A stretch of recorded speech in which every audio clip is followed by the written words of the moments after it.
নমস্কার। যুক্তি তর্ক সঙ্গে অর্কই আপনাদের স্বাগত। আপনাদের সঙ্গে আমি অর্কপ্রভ সরকার। আমি আজকের শিরোনামটা দিয়েছি দিদিমণির ভাগ্য সরু সুতোই ঝুলছে। কেন দিলাম সেটাই আপনাদের বলবো। তার আগে স্বনির্বন্ধ অনুরোধ, চ্যানেল সাবস্ক্রাইব করবেন, থ্যাঙ্কস বাটনে ক্লিক করতে ভুলবেন না। দেখুন, অনেকদিন বাদে কংগ্রেস এবার নিজে লড়ছে। 286টা আসনে প্রার্থী তালিকা তারা ঘোষণা করে দিয়েছে। বহরমপুরে 30 বছর বাদে অধীর চৌধুরী, মালতীপুরে মৌসম ব্যানার্জি নূর, রায়গঞ্জে মোহিত সেনগুপ্ত, পুরুলিয়ার বাগমন্ডি থেকে নেপাল মাহাতো, বীরভূমের হাসান থেকে মিল্টন রশিদ, চাকুলিয়া থেকে ভিক্টর, এরকম অনেকের নাম আছে। আমার ধারণা মুর্শিদাবাদ, মালদা, উত্তর দিনাজপুরে কংগ্রেস বেশ ভালো ফল করবে। মালদা জেলায় লড়াইটাই তো কংগ্রেসের সঙ্গে বিজেপি। উত্তর দিনাজপুরে চাকুলিয়া, গোয়ালপুকুর এইসব কেন্দ্রেও কংগ্রেসের ভালো ফল করার সম্ভাবনা। এবং মুর্শিদাবাদে তৃণমূল ওই যে আগের বার 22টার মধ্যে 20টা পেয়েছিল, কোনো অবস্থাতেই এখনকার যা পরিস্থিতি, পরে অন্যরকম হাওয়া হলে আমি বলতে পারবো না, 6 থেকে 7টার গন্ডি পেরোবে না। কোনো কোনো কেন্দ্রে ওখানে কংগ্রেসের সঙ্গে তৃণমূল, এই বিজেপির লড়াই হবে। কোথাও কংগ্রেসের সঙ্গে তৃণমূল, সঙ্গে আছে হুমায়ুনের পার্টি। হুমায়ুন নিজে কি করবেন আমি জানি না, নিজে হয়তো জিতবেন, কিন্তু মুর্শিদাবাদ জেলায়, আমি মুর্শিদাবাদের কথা বলছি, প্রত্যেকটা কেন্দ্রে অন্তত 2 থেকে 2.5% ভোট কেটে তৃণমূলের যাত্রাভঙ্গ করবেন অনেকটাই। তাহলে আগের বার কত পেয়েছিল তৃণমূল? 213। কুচবিহার থেকে মুর্শিদাবাদ 76টা আসন। কোনো অবস্থাতেই এর মধ্যে তৃণমূল ওই 30টার বেশি আসন পাবে না। আগের বার কত পেয়েছিল? উত্তরবঙ্গে 24, মালদায় 8, 32, আর মুর্শিদাবাদে 20, 52। তাহলে আপনার 52 থেকে এক লপ্তে যদি 22টা আসন বাদ যায়, তাহলে ওটা দাঁড়িয়ে যাচ্ছে 190-তে। তৃণমূল বাড়বে না, কোথাও বাড়বে না। তারপরে আপনি নদিয়া থেকে শুরু করে আসুন। নদিয়াতে তৃণমূলের ফল খারাপ হবে, উত্তর 24 পরগনায় ফল খারাপ হবে, দক্ষিণ 24 পরগনায় যতটা এক্সপেক্ট করছে শাসক ততটা হবে না। কলকাতাতেও তারা 3 থেকে 4টি আসন হারাতে পারে। হাওড়া গ্রামীণে ভালো ফল করবে তৃণমূল, হুগলি গ্রামীণে তৃণমূল ভালো ফল করবে, বাঁকুড়া পুরুলিয়া ফলাফল আশানুরূপ হবে না, এবং পূর্ব মেদিনীপুর, পশ্চিম মেদিনীপুর এবং ঝাড়গ্রাম মিলিয়ে যে কটা আসন আছে তৃণমূলের প্রত্যাশার ধারে কাছে সেগুলো যাবে না। 100টার মধ্যে 91টা মুসলমান ভোট এবার তৃণমূল পাবে না, কারণ মুসলমানরা তার খেলাটা ধরে ফেলেছে। যা দিদিমণি বলেছেন তার উল্টো করেছেন। দিদি যা বলেন তা করেন না, যা করেন তা বলেন না। বলেছিলেন ওয়াকফ সংশোধনী আইন মানব না, ঠিক পিবি সেলিমকে দিয়ে বললেন সব সম্পত্তি তথ্য পোর্টালে আপলোড করো। বলেছিলেন এসআইআর মানব না, আটকাতে পারেননি। নিজেদের অপদার্থতা এবং জেদের জন্য এত মানুষের নাম লজিক্যাল ডিসক্রিপেন্সিতে একমাত্র দায় তৃণমূলের। জুডিশিয়াল সার্ভিসকে এর মধ্যে ঢোকার প্রয়োজনই হতো না, সুপ্রিম কোর্ট বলতোই না, যদি না পদে পদে এসআইআর প্রক্রিয়া নিয়ে তৃণমূল প্রতিবন্ধকতা সৃষ্টি না করত। আরে আগের বার 100টার মধ্যে 91টা পেয়েছিল কেন? শীতলকুচিতে সিআরপিএফ এর গুলিতে 4 জন সংখ্যালঘু ভাই মারা গেছিলেন, এবং তারপর বিজেপি নেতারা যেরকম আস্ফালন শুরু করেছিলেন, আমার অত্যন্ত খারাপ লেগেছিল। আমার একজন সহনাগরিক, তার ধর্ম যাই হোক, সে নিহত হয়েছে এবং বিজেপির নেতারা যেভাবে আস্ফালন করছিলেন, সংখ্যালঘুরা ভয় পেয়ে গেছিলেন। তারা আর ভোট ভাগের ঝুঁকিটা নিতে পারেনি। তারা লক স্টক অ্যান্ড ব্যারেল তৃণমূলের পক্ষে দাঁড়িয়েছিলেন, নইলে মালদা, মুর্শিদাবাদ, দিনাজপুরে তৃণমূলের এই ফল হয়ই না। আরে দক্ষিণবঙ্গের মুসলমানরা বামেদের ভোট দিত, অবাঙালি মুসলমানরা কংগ্রেসকে দিত, বামেদেরও দিত। কিন্তু মুর্শিদাবাদ থেকে আপনি যত উপরে উঠবেন তত মুসলমানদের ভোট দানের ট্রেন্ড দক্ষিণবঙ্গের থেকে আলাদা ছিল। সেই জন্য মালদায়, মুর্শিদাবাদ, দিনাজপুরে কংগ্রেস ভালো ফল করত। 16 সালেও করেছিল। শীতলকুচির ঘটনা ঠিক প্রথম দফার ভোটে 2021 আপনারা মনে করুন, পোলারাইজেশনটা হলো। তারপরে যোগী আদিত্যনাথের মতো পোলারাইজিং ফিগারকে বিজেপি ক্যাম্পেনে আনছিল। যোগীজি পোলারাইজিং ফিগার, তার সুফল তৃণমূল পায়। হিন্দু ভোট বিজেপির দিকে চলে আসে ঠিকই, কিন্তু মুসলমান ভোটও একটা হয়ে তৃণমূলের বাক্সে আসে। হিন্দু ভোটের পোলারাইজেশন মুসলমান ভোটের পোলারাইজেশনের মতো হয় না। কিন্তু এবার এখনো পর্যন্ত যা ইঙ্গিত, 100টার মধ্যে 65টা হিন্দু ভোট বিজেপি পাবেই। লোকসভায় তারা পেয়েছিল 100টার মধ্যে 56টা হিন্দু ভোট, এবার 100টার মধ্যে 65টা হিন্দু ভোট তারা পাবে। ধরুন একটা মিশ্র জনবসতির কেন্দ্র, সেখানে হিন্দুরা 70, মুসলমানরা 30। এসআইআর এর পরে ওই মুসলমান জনগোষ্ঠীর নাম বেশি বাদ গেল, হিন্দুদেরও বাদ গেছে। আগে কি হতো, হিন্দু প্রধান অঞ্চল থেকে বিজেপি অনেকটা লিড, যতটা বেশ খুব লিড নিত, কিন্তু যে লিডে তারা জয় পাবে সেই লিড পেত না। এবার হিন্দু ভোটের মেরুকরণ হবে। বিজেপি যে লিডটা পাবে সংখ্যাগরিষ্ঠ হিন্দু এলাকা থেকে, মুসলমান এলাকা থেকে তৃণমূলের লিড হিন্দু এলাকা থেকে বিজেপির লিডকে ছাপিয়ে যেতে পারবে না। আগে কি হতো, এসআইআর এর আগে মুসলমান অধ্যুষিত অঞ্চল থেকে তৃণমূলের লিড হিন্দু অধ্যুষিত অঞ্চল থেকে বিজেপির লিডকে ছাপিয়ে যেত, সেই জন্য তারা জিতত। এবারে এসআইআর এর পরে পরিস্থিতিটা অনেক অদল বদল হয়েছে।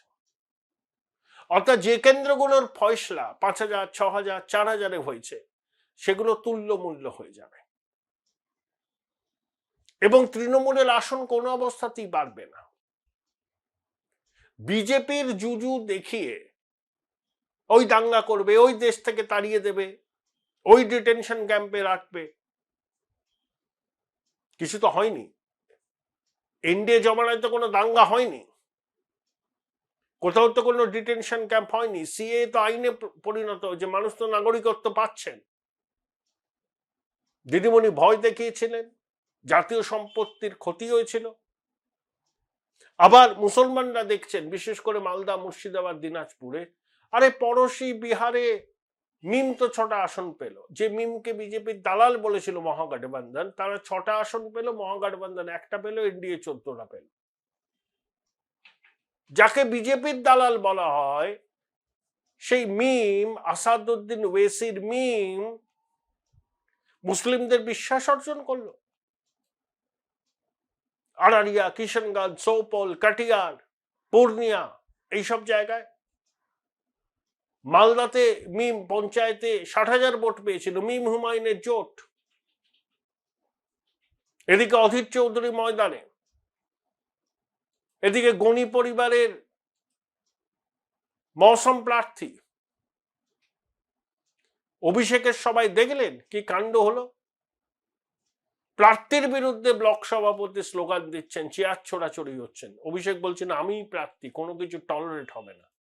তৃণমূলে আবার শৃঙ্খলা। বোলপুর শহরের কোলাহল থেকে মাত্র 20 মিনিট দূরেই রয়েছে সুন্দর রিসর্ট, যেখানে পেয়ে যাবে স্পেশিয়াস আর এস্থেটিক্যালি ডিজাইন রুম। তোমরা যারা গ্রুপে যাও তাদের জন্য আছে কমফোর্টেবল গ্রুপ স্টে অপশন, আর কাপলদের জন্য রয়েছে লাক্সারিয়াস সুইট রুম, তার উপর আবার ফ্ল্যাট 10% অফ। এখানে প্রকৃতির মাঝে তোমরা পেয়ে যাবে একটা সুন্দর সুইমিং পুল, ছোটদের জন্য প্লে এরিয়া আর একটা এস্থেটিক সেলফি কর্নার। প্রপার্টিটা পুরোটাই পেট ফ্রেন্ডলি, আর এখানে আছে অনেক কিউট ছোট ছোট র্যাবিটস। সকালের ব্রেকফাস্ট থেকে ডিনার পর্যন্ত পেয়ে যাবে একদম হোমলি কমফর্ট ফুড, যা এক কথায় অসাধারণ।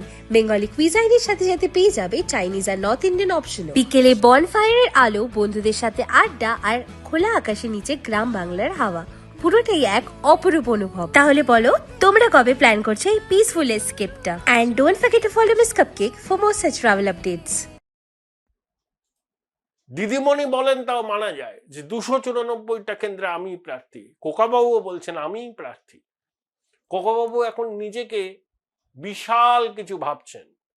অত পুলিশ নিয়ে ঘুরলে, দামি গাড়ি হেলিকপ্টারে চড়ে আসলে, বৈভবে রাস পালন করলে অনেকেই অনেক কিছু ভাবে।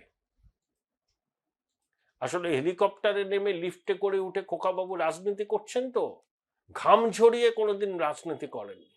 তাই তিনি নিজেকে বিরাট বিরাট বিরাট তালেবর ভাবেন, বিরাট তালেবর। মুর্শিদাবাদের মানুষ বুঝিয়ে দেবে খোকাবাবুকে এবং পিসিমণিকেও। তাই সরু সুতোয় ঝুলছে তৃণমূলের নির্বাচনী ভাগ্য। কোনো অবস্থাতেই ওসব গালগল্প ছেড়ে দিন। আমি তো বলেই দিলাম, কুচবিহার থেকে মুর্শিদাবাদ তৃণমূল 22টা আসন লুজ করবে। তারপর যত আপনি এগোবেন, তৃণমূলের পক্ষে ভালো ফল তাও 2021-এর মতো হবে না, দক্ষিণ 24 পরগনা ছাড়া কোথাও নয়। তাও বলছি 2021-এর মতো হবে না। ক্ষমতায় যদি আসেও তৃণমূল, ওই রাজর্থিন মেজরিটিতে আসবে, ওই সংখ্যাগরিষ্ঠতার থেকে 4-5টা কম, 154-155। আবার এমনও হতে পারে সমস্ত হিসেব নিকেশকে তছনছ করে বিজেপির পক্ষে সুনামি আসলো, যাতে বিজেপি 190-এর উপর আসন পেয়ে গেল। তখন অবভিয়াসলি তৃণমূল অ্যাকশন নিচে নেমে যাবে। দেখুন, বাংলায় ওসব ত্রিশঙ্ক হবে না। ও 67-69 উল পুল, অজয় মুখার্জি, যুক্ত ফ্রন্ট, ও জমানা চলে গেছে, 60 বছর হতে চলল। বাংলার মানুষ ডিসাইসিভ ম্যান্ডেট দেবে। 77 থেকে দিয়ে আসছে, এবারও দেবে। হ্যাঁ, 148 তো সংখ্যাগরিষ্ঠতা, তৃণমূল পেতে পারে 155-56টা আসন, বিজেপি 130-35টা আসন, জোরদার অপোজিশন। সেই সরকার টিকবে কিনা, দিদিমণি শপথ নিতে পারবেন কিনা, সেই প্রশ্নের মধ্যে আমি ঢুকছি না। তৃণমূল যদি সরকার করেও, তাহলে ওই 154-55-র বেশি যাবে না। আবার যদি ওই যারা পরিবর্তনের আকাঙ্ক্ষাকে হৃদয়ে ধারণ করেছেন, তারা যদি মনে করেন change is the only constant, বদল এবার করবই, তাহলে বিজেপি 185-90 পাবে, তৃণমূল 100-র নিচে নেমে যাবে। বিহারে নীতিশের পক্ষে প্রো ইনকামবেন্সি হয়েছে, এবার তৃণমূলের পক্ষে অ্যান্টি ইনকামবেন্সির ঝড় উঠতে পারে, হতেই পারে। কোনো সম্ভাবনাকে উড়িয়ে দেওয়া যাচ্ছে না। আমি তর্কের খাতিরে মেনে নিলাম জন্ম থেকে মৃত্যু, 100টা প্রকল্প, বেনিফিশিয়ারি শ্রেণী, মুসলমান ভোট, এই সব নিয়ে তৃণমূলের একটা সাইজেবল জনসমর্থন আছে। সব কিছু মাথায় রেখে বলছি, যদি তৃণমূল সরকার করে ওই 154-55টা পাবে, আর যদি বিজেপি সরকার করে 170-এ প্লাস পাবে। এখন দেখা যাক। তাই বললাম না, দিদিমণির ভাগ্য সরু সুতোই ঝুলছে, নির্বাচনী ভাগ্য। আবার তিনি নাটক করছেন। আরে দিদিমণি তো ভিকটিম কার্ড খেলেন, হেলিকপ্টারকেও তিনি প্রতিপক্ষ ঠাউরেছিলেন। 21 সালে ভাঙা পায়ের খেলা দেখিয়ে বল ছুঁড়েছিলেন, খেলা হবে খেলা হবে। অমিত শাহ যখন ঠিক জায়গায়, মানে কাটা ঘায়ে নুনের ছিটা দিয়েছেন, দিদিমণি তেলে বেগুনে কে আমাকে খুন করার পরিকল্পনা করছো নাকি? এসব নাটকে দিদিমণি একেবারে ভীষণ রকম দক্ষ। উনি বুঝতে পারছেন তো কঠিন লড়াই, উনি যে নাটক করবেন না আমি তার কোনো গ্যারান্টি দিতে পারছি না। যদি দেখেন হাত থেকে খেলা বেরিয়ে গেছে, যে কোনো রকম নাটক তিনি মঞ্চস্থ করতে পারেন। বঙ্গবাসী এটা জেনে রাখুন, করবেনই। ওই যে ইঞ্চিতে ইঞ্চিতে বুঝে নেব, যখন দেখবেন আর কিছু করণীয় নেই, তরি একেবারে ডুবছে, চেষ্টা করেও আর তরি ডোবা থেকে বাঁচাতে পারছেন না, তিনি নাটক করবেন, সিম্প্যাথি ড্র করার চেষ্টা করবেন, কোনো না কোনো ভাবে ভিকটিম কার্ড খেলবেন। তার একটা আগাম ইঙ্গিত কিন্তু পুরুলিয়ার সভা থেকে তিনি দিয়েছেন, আমাকে কি খুন করার পরিকল্পনা করছো? দেখুন দিদিমণি কুশলী রাজনীতিক, তার নেটিভ ইন্টেলিজেন্স সাংঘাতিক, আগে সাংঘাতিক ছিল, এখন অতটা নেই। এখন তো তিনি সাইকোফ্যানদের দ্বারা পরিবৃত, গ্রাউন্ড রিয়েলিটি আজ কতটা পান আমি বলতে পারবো না। তবে আমরা দিদিমণি দীর্ঘদিন রাজনীতি করুন, তার সুস্বাস্থ্য কামনা করি। গণতান্ত্রিক পদ্ধতিতে যা হবে সেটা সবাইকে মেনে নিতে হবে, কিন্তু মানবাজারের সভা থেকে দিদিমণি যেটা বললেন, যে ইঙ্গিতটা দিলেন অমিত শাহের বক্তব্যের পরিপ্রেক্ষিতে, তাতে এটাই মনে হচ্ছে যে আবার কোনো না কোনো ভিকটিম কার্ড খেলার তিনি চেষ্টা করবেন। যিনি হেলিকপ্টারকেও প্রতিপক্ষ বানিয়ে ভিকটিম কার্ড খেলার চেষ্টা করেন, তরি ডোবার সম্ভাবনা নিশ্চিত হলে তিনি হাত গুটিয়ে বসে থাকবেন, এটা ভাবার কোনো কারণ